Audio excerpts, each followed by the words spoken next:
Woodruff, and I run Raw Tennis Performance in Boca Raton, Florida.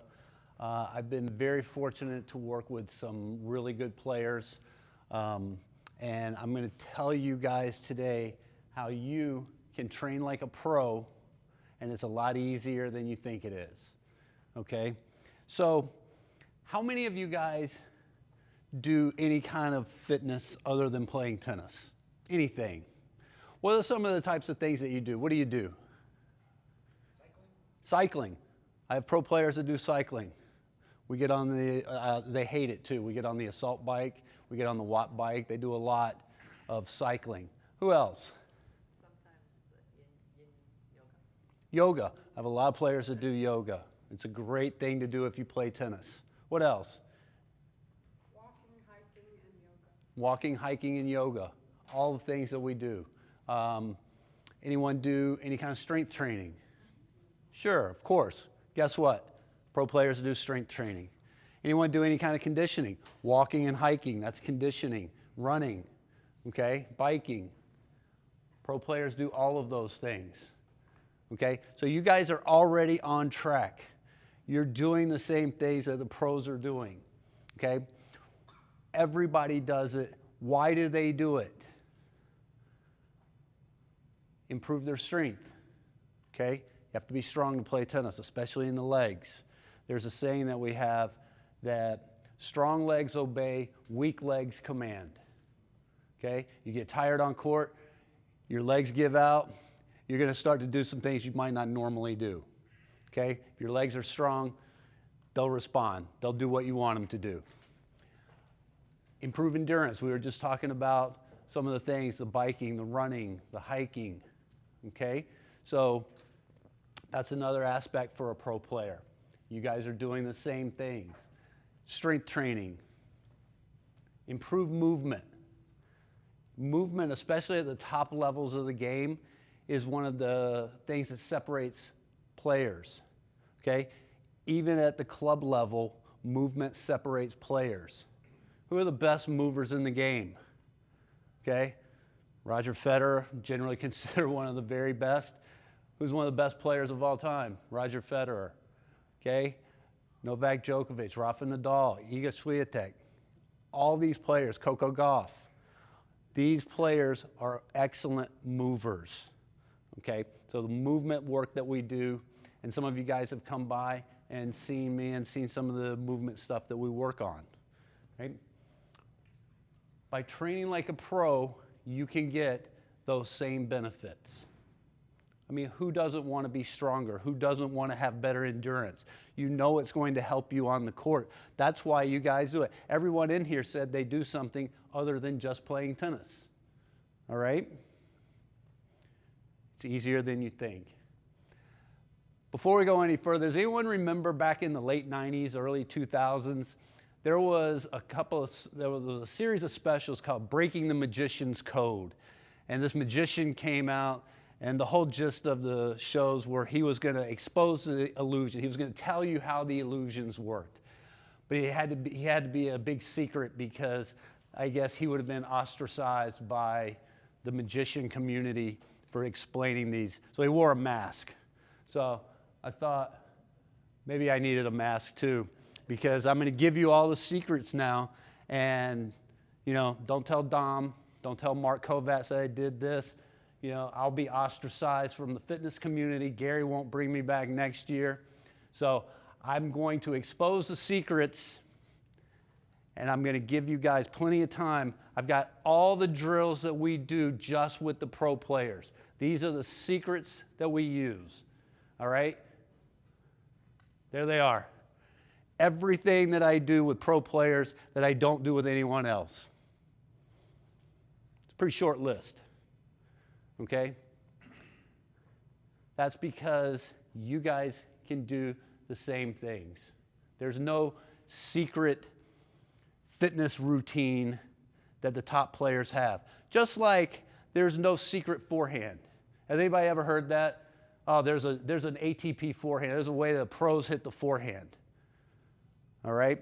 The techniques that the pros use when they hit the ball is the same fundamentals that you and I use. They just happen to do it a lot better, okay? There's not a big meeting when you turn pro and they get with their coach and say, okay, now that you've turned pro, I'm going to show you the tour forehand. That's one of my favorite ones. So let's see what is different. Pros versus others. Progression, regression. So yes, there's probably some things that they can do that you can't do specifically, and that's going to be an individual thing. So what we'll do is we'll regress back and adapt and adjust the exercise to fit the person. But guess what? I have to do that with them as well for different reasons. Maybe they have a little injury. Maybe they had a really hard practice and they're coming in, they're a little banged up. So we might change things up just a little bit, pull back. We progress forward. You guys progress forward. I hope that if you're doing a workout, you're not doing the same thing every single time. You add a little progression. All right? Knees flare up. Regress just a little bit. This is one of the big ones. This is time. How many of you have the time to spend 8 hours a day on your tennis? Right? We all have a life. For a pro tennis player, that is their life. So yes, they can spend the time on court. They spend the time, an hour and a half, 2 hours in the gym every day with me, hour and a half, and then go do yoga. One of the girls that I used to work with years ago, right, she had gone to college and then had turned pro. And I talked to her a few months after she had turned pro. I said, what's been the biggest difference? She said, time. She said, this is my job. She said, I spend 8 hours a day on this. She practices. She does her off-court stuff. She does her cool down. Then she's not a top pro, so her agent's not doing all the things for her. She's making her own airline reservations. She's entering the tournament. She's pulling out of the tournaments that she needs to do. So they have the time. But we can still take that blueprint from their workouts that might be an hour and a half, 2 hours a day, so 6 days a week. I might see them for 10 hours. Okay, we can condense that down for you so that you're still using the same principles. What do you think the most important tool in the toolbox of a professional player is? What do you think? Serve? Forehand? Backhand? Mind? Mind? Mind? Yeah, that's a good answer. How about their body? Can you play when you're hurt? When you're injured? Can you play at your best if you're not moving well? Can you play at your best when you have these tweaks and sprains and all of those little things? No. So they're investing in themselves. They're investing in their body. And what we do when they come to me is we look at where do we really need to invest? What area do we need to work on? If Novak Djokovic came to me, I would not say, yeah, we need to work on mobility. Okay? Guy's pretty mobile. You can see he gets into those Gumby positions in the corner and can still do things. But that's their investment. And you guys can make an investment in your body as well, not just for your tennis, but for your health. But it'll reap the benefits to your tennis. Okay? Periodization. Does anyone know what that is, periodization?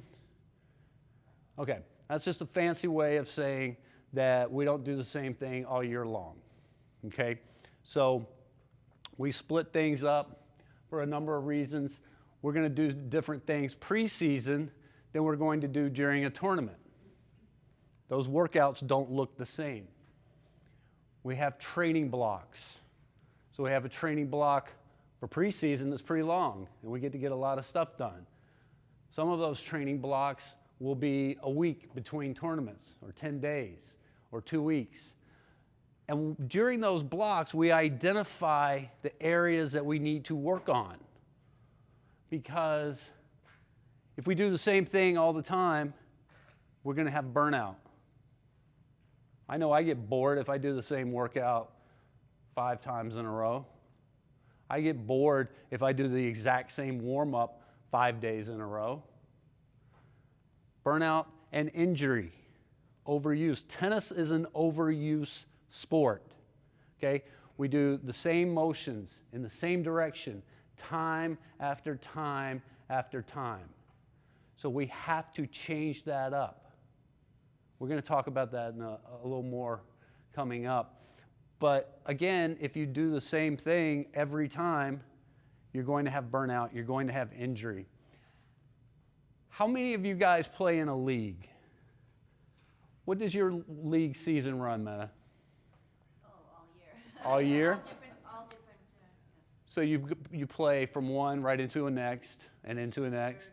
Spring, summer. How much time in between? A week, 2 weeks? Maybe 2 weeks, okay. Who else plays in a league? How long? What's the season? Exactly the same as Meta. You guys are in those.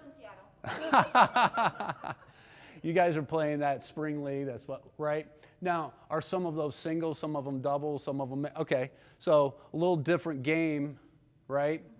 So you can change things up to get those times in between. Even, like I said, some of our training blocks might be a week or 10 days, but you can do something a little bit different during that time, okay? And you can periodize your training for that. I know in Palm Beach, the league season runs, it runs for what we call our season, which is October to April, okay? And then in the off season in the summer, well, half the people leave, but you can change up and adapt your program. There's a difference between training and working out. Does anyone know what that is? Anyone know the difference between training and working out? Working out is good for today. You can go over here, you go to the gym, you do a workout, and you just want to feel good about it. Training means you have a plan. So one of the biggest things that I do is this periodization, because I have a player, and I'll give you an example. I have a player that left last Friday for a tournament in Houston this week, and then he's in Southern California today starting another tournament, and then that'll be the last one, and then he'll be back. So he's gone for 2 weeks. I can't give him a program for the next 2 weeks when he leaves and say, here you go, here's your program for the next 2 weeks, good luck, I'll see you when you get back. Why can't I do that? Okay, I could do that, and it would be a lot easier for me, okay? But I don't know what's going to happen. I don't know if he's going to play 4 matches that maybe most of them aren't all that physical. He might play 2 matches that are very physical. He might have an oblique strain, which he does, that's why I said that. And I don't know what type of facilities he's going to have available. So I have to be in constant contact with my athletes so that I know what's going on. How you feeling? What's your day? Oh, you won on Monday, you have a day off on Tuesday, you play on Wednesday. When are you traveling? By the way, travel day, not a day off. Travel day is not a day off. Travel is very stressful. So I have to be in constant contact to find out what's going on with them, okay? And that's something that you can do as well. Think about how you feel. You might have, this is the plan I want to do this week. I'm going to do this, this, and this on Monday, Wednesday, and Friday this week. Maybe you have a match on Sunday and it really grinds you down. Maybe you adjust what you're going to do on Monday. Maybe you take Monday off and train on Tuesday instead. Okay? So thinking about that, that gets you into training versus working out. Okay? By the way, nothing wrong with working out. But if you want to get the most benefit out of your workouts and have it work for you for your tennis, then That's where you want to get to training. Training involves a plan, and a plan involves periodization. All right? Preferences. Okay? Who likes leg day? Who likes to lift on leg day? Who doesn't like leg day? Okay? Who likes the assault bike? Anybody know what the assault bike is? It's the non-mechanical one with the fan. And it's death. It's horrible. We have 4 of them at my gym, and a few years ago, one of them was broken, and I took a picture of it and posted it on my Instagram, and I said, okay, who broke my assault bike? Every one of my athletes said, I did. I even had players who were at tournaments, and they said, I'm not there, but if I had been, I would have broken it. So everyone has a preference. I worked with a kid, Stefan Kozlov. He liked to feel strong in his legs. So we programmed really heavy lifting for him in his lower body because he enjoyed it. Now, I have to still make sure that it works. I can't injure him. But that's one of the things that he enjoyed doing. I probably did more weight training with Shelby Rogers than with any other female player that I've worked with because she enjoyed it. I even know which exercises she enjoyed so that I like to do a strength exercise, a strength workout the day after you lose at a tournament. Okay, or sometimes even if you lose early in the day, later that day. So the day of a tournament, day of a loss, or the next day is a great day to do strength work. And I knew which exercises to program for her on those days because I would give her the ones that she likes the best, so it kind of help her get back in a good spirit and recover from the loss. Jeannie Bouchard always wanted to do core work. Always wanted to do core. Why? I have a photo shoot coming up. I need my abs to look good. I said, Jeannie, it doesn't work that way, but we'll do that anyway. So you have to find the things that you enjoy. Yes, you have to do some of the things that maybe you don't enjoy, okay?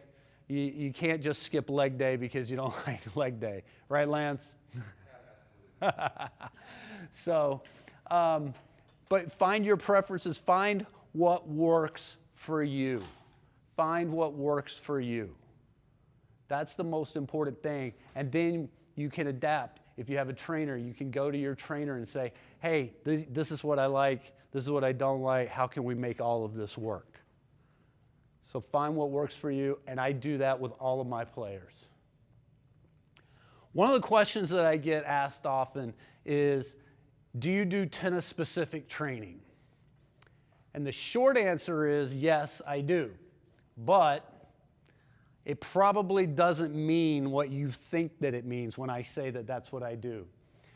Tennis-specific training does not mean replicating tennis in the gym.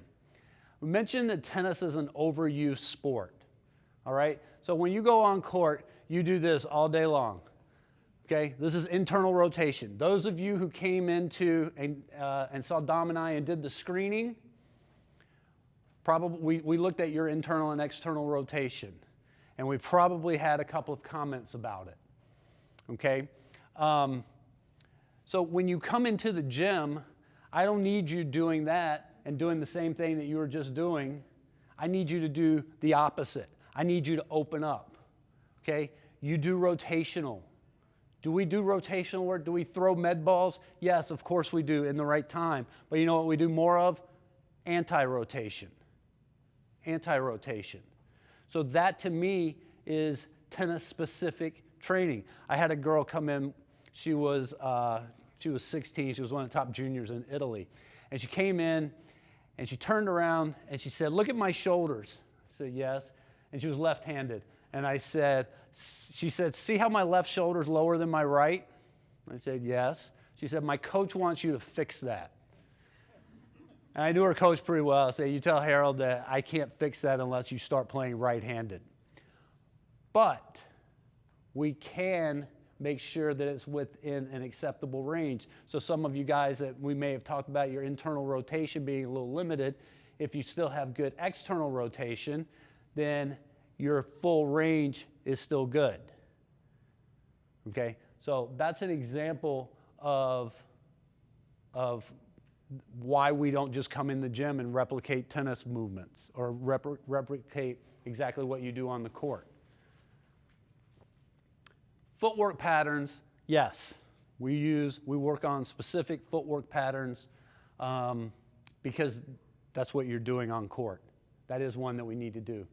I estimate that there's a 90% carryover from the things that we do for tennis players that I can do with other athletes, okay? Leg day, lower body strength, important for a tennis player. Can we do that with a hockey player? Yep. Football player, baseball player, basketball, pickleball. Can't believe I said that. Of course we can. Okay, shoulder mobility, very important in tennis. Think that's important for a quarterback? Think that's important for a baseball player? 90% of what we do can carry over to another sport. Now, we can make some adjustments that will make it a little bit more tennis specific. So, exercise selection. All right, squats.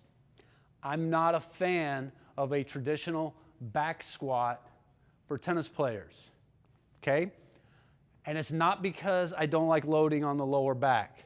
It's because of what we were talking about with the external rotation of the shoulder. This is a very difficult position for a lot of tennis players to get into, okay? So instead of doing a traditional back squat, we might do a leg press. We might do a deadlift. We might do dumbbell squats. We have at our gym, we have what's called a safety squat bar, and it's the one that has what looks like a big collar and two handles here. So instead of holding it out here, where you're in that external rotation and putting a big strain on, you're just holding right here. Makes it simple. Bench press. Not a big fan of a straight bar bench press. Okay, again, because it restricts the range of motion for your shoulder.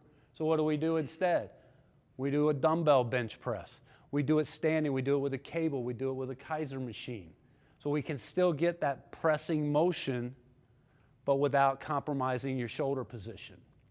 Cleans, very important Olympic lift where you're starting here, coming up quickly, and then catching the bar here. I'm not a big fan. It's a great exercise for developing power through the hips, but I've got a lot of other ways that I can do that, like a kettlebell swing. Okay? The reason that I'm not a fan of it for tennis players is that catching position. It's here, and it puts a big strain on the wrist. The two biggest areas in the last 15 to 20 years for tennis players of injury that I've seen that are kind of new are hips and wrist, specifically the non-dominant wrist. So when you see these guys and they hit this unbelievable backhand angle, what you're seeing is they're taking that non-dominant wrist and putting a lot of torque into it. Also, at the speed that the game's played, there's a tendency to catch some balls late. There's a lot of shearing force on the hips. That's why the hips are so important. So from a tennis-specific standpoint, not a big fan of the cleans. Like I said, I've got a lot of other exercises that I can use to develop power through the hips. Reps and sets and ratios. So I put up there upper 2.5 or 3-to-1 ratio. So that means when we're doing upper body strength, we want to focus on the posterior chain, back behind your shoulder, okay, rather than the chest. So yes, we're not going to do the bench press. We're going to do a different chest exercise, but we're going to do one of those for 3 of the ones in the back. So that might be a row. It might be a lat pull. Okay, it might be a straight arm pull down. Again, what do we do all day? Internally rotate. You come in the gym, what do I need you to do? Open back up. Open back up. Most injuries occur in the eccentric phase, which is the decelerating phase. So shoulder issues on the serve, it's not coming up, it's the follow through, it's coming back down, it's slowing your arm down. You can only accelerate as well as you can decelerate. Car that can go 0 to 100 in 2.5 seconds isn't much use if you don't have any brakes. All right? Back when I was in college, longer ago than I'll admit, I actually had rotator cuff issues. And I was talking to the orthopedic that I was seeing, and he was explaining this to me.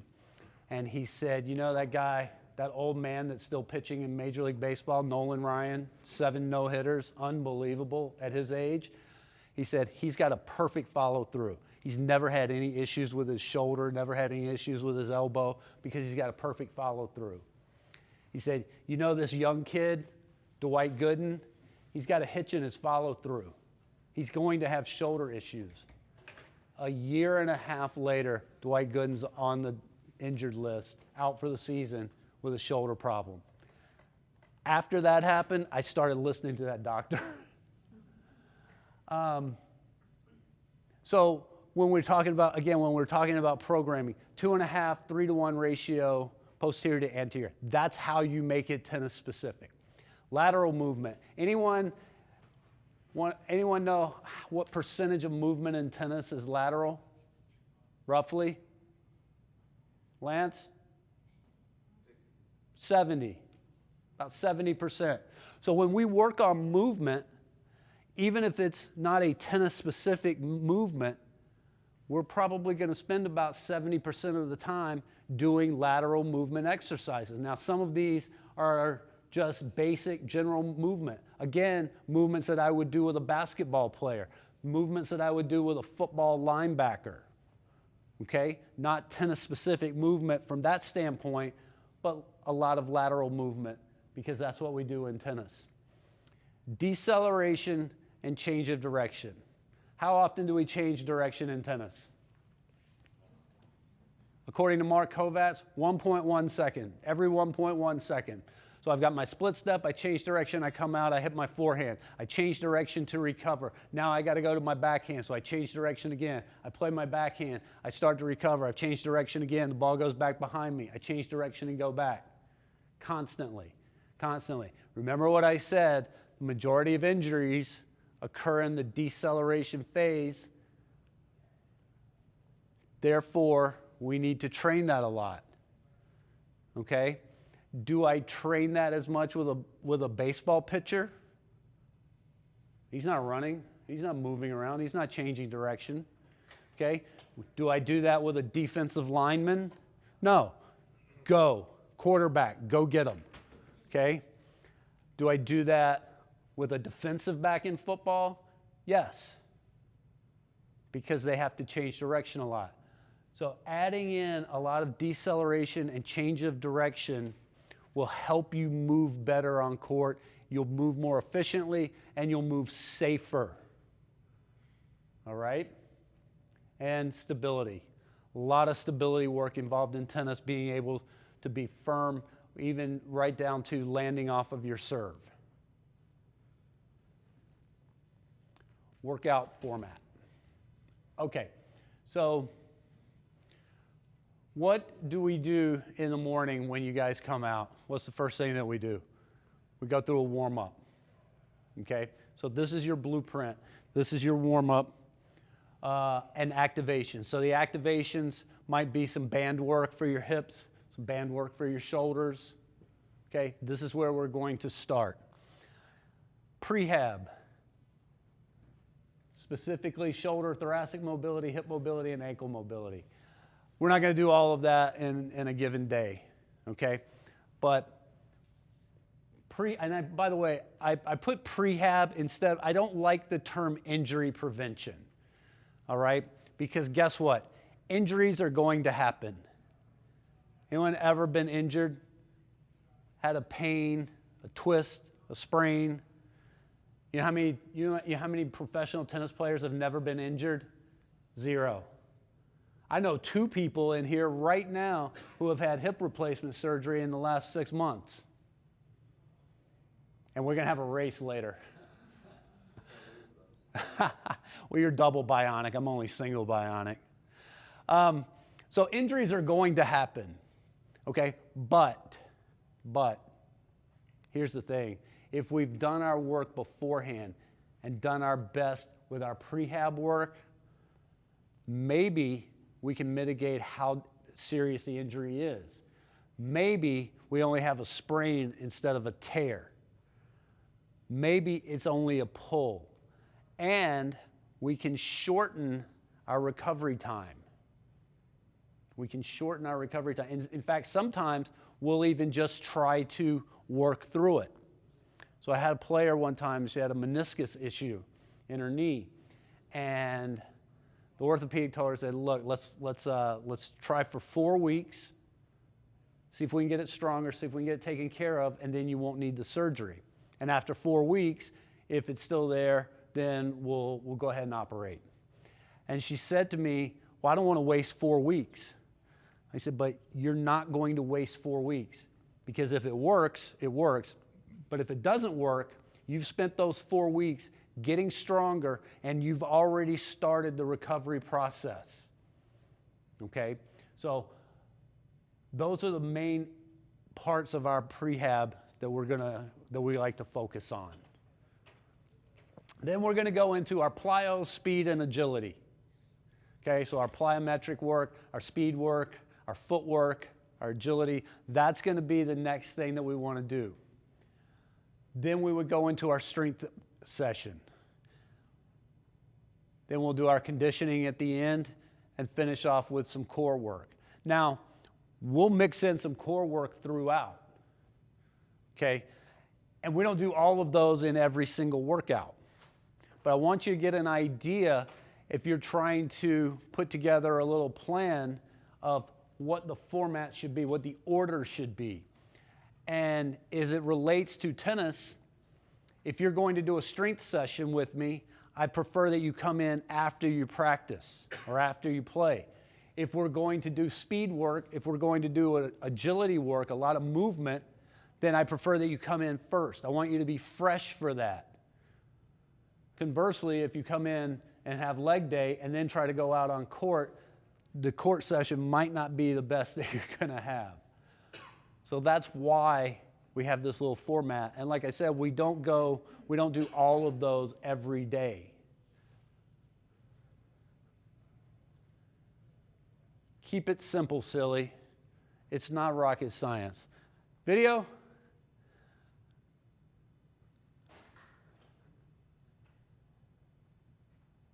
And it's coming. There we go. Okay, so what do you see in this video? This is a video that I put on Instagram a couple months ago. So the first thing that you could say is, wow, that guy's got 75 pounds that he's squatting. How weak is that? That guy's not very strong. He's not doing enough work for an adaptation. He's wasting his time. Gosh, I can't believe he put that on Instagram. That's definitely one thing that you could see from that video. So without context, we don't really know. You know what that video was actually of? That video was a guy squatting 75 pounds, first time squatting 2 months after hip replacement surgery. Now, it's like, oh, sorry, dude, I didn't mean to make fun of you like that. Okay? So your workouts, they're not for Instagram, okay? Keep it simple. And keep this in mind. Look, I post a lot of workouts on my Instagram. I have my athletes on there all the time. There's all kinds of things you can see on there. But if you don't know the context, look, I can't put the whole context of what's going on out there. The point isn't for that. The point is to initiate some discussion about it. So context matters. All right? I get this a lot. I'll post something on Instagram, And I'll get messages from coaches or parents or players or whomever. And I'll say, oh man, I love that. I can't wait. I'm going to do that tomorrow. Really? You don't have any idea about how many reps, how many sets, when are we going to do it in the workout, any coaching cues, that might be important. Okay? You can't just look at Instagram, whether it's mine or anyone else's, and go, yeah, I'm going to do that. That looks great. Let's hop right into that. You need context. Context matters. I mentioned that during a presentation to some coaches a few years ago, and a guy that I know pretty well out in California, and he responds to me a lot. He messaged me, he said, man, I never thought about that. And ever since then, I'll get messages from them. They say, hey coach, reps and sets, please. Let me know what's going on. So keep that in mind when you look at something, all right? And I think a lot of times people do things, and I started to bring up a couple of them, a couple other videos, but I didn't want to call anybody out. So it's not for that, all right? And if you are looking at, there's some great information, there's some great stuff out there, but remember context, and that's what you want to know. Movements. Horizontal push, horizontal pull, vertical push, vertical pull. What's my order? Squat, hinge, lunge. That's about it. That's about it. That's all your movements right there. Now, do you want to mix in what those movements are? Yeah, there's a lot of different squats. There's a lot of different lunges. There's a lot of different hinges. There's all kinds of push-pull exercises. Sometimes we combine them so you're doing both at the same time. But those are your basic movements. That's all it is. That's all it is. So I guess the big secret that I'm actually telling you is that it's pretty simple. It's pretty simple. My job's pretty easy. All right. Anyone have any questions? Yes. I saw on the Netflix series with the tennis players, they follow them and they make them jump on their exercise bike after a match. Is that something that is good for you, or why is that? It's a cool down. So you immediately, most players, first thing they do as soon as they get off the bike, or as soon as they get off the court, is they come out, they hop on the bike, and they'll pedal out for about 10 minutes. There's not a lot of tension to it. There's not a lot of speed to it. It's simply getting the legs going, because now we're going to flush them out. So now, you guys know what the Normatec is, the boots, the compression boots that people use? Basically that's a lactic flush. So we've been doing the same thing for years before we had those fancy tools, and I still do it a lot because we don't really travel with those a lot. But if you get on the bike for 5 minutes, and then like no tension, just easy spin, just get it moving. And then lie down on the floor with your feet up on the wall for 5 minutes. If you do that 3 times, you'll have a great recovery. I also use that, we were talking about travel not being a day off. That's one of my preferred things for travel days. So once you land, hop on the bike, 5 minutes, feet up for 5 minutes 3 times, so it's a half an hour. That's all it is, it's a flush. So what you'd see after that is probably them stretching, doing some mobility, getting a massage, ice bath, see the physio, things like that. It's also a way you just kind of decompress. So you come back mentally now, you're going through, usually I'll be there. A lot of times the coach will be there and they'll talk, but that's what they're doing.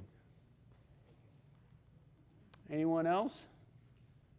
What's the time period from after you play to when you do that? Which part? Hopping on the bike? You're riding the bike, stretching out. Literally walk off the court, and that's where I meet you. Yeah. So as soon as a match is over, I leave and I go straight to the gym and I get the bike ready and they'll come straight there. I'm just trying to go home and then do it. Yeah, that's it. That's it. That's fine. Unless you're commuting 3 hours. Then you might want to do it both ways. Anyone else? Yes, sir. I heard somewhere that lifting weights this way is not recommended for tennis. It's not ideal. It's not ideal. He's showing just a straight shoulder press. It's a little bit better, so when we do it, I like it with that neutral grip here, again, rather than being out like this. So here, like with the palms facing. Yeah. So, but we'll keep those light. We won't go really heavy. The one thing that we will do is we'll do the explosive part. So we'll add the legs in and a quick push press. Okay, with lightweight. Light weights, trying to get it moving fast. Anyone else? Yes. Is there a certain diet that's beneficial? Kind of like I said with the preferences and with the find what works for you, I think that that's probably the best way. Of the players on tour, there are all kinds of different eating habits. I think you just kind of have to find what works for you because everyone's body is different too. You know, I know Nole has gotten a lot of run out of being whatever he is. Yeah.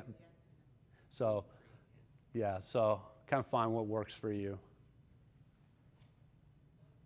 Anyone? Yeah, now most players will load up on some carbs night before a match. A lot of players just want something plain, you know, just some brown rice and a plain piece of chicken before a match. Something that's going to sit on their stomach well. Yes, sir. I know we're a little over time, but what does the deceleration phase look like on the legs? With the legs, so typically what we'll do with the deceleration for the legs is some sort of an assisted movement. So like a band pulling you into a lunge and forcing you to stop. We have a thing called a Vertimax, and you have a belt on, and the bungees are connected to the floor. And so what I'll do is I'll put you up on a box, and you'll step off the box. So the bungees are pulling you down faster, and you have to be able to stop. So it's basically adding something to assist you to go faster. On court, we'll use it. I can pull you into me as you do a swing, and then you have to be able to stop and be balanced and then add your crossover coming back. Anything else? No? No, thank you guys. Thank you for listening. I appreciate it. Thanks so much.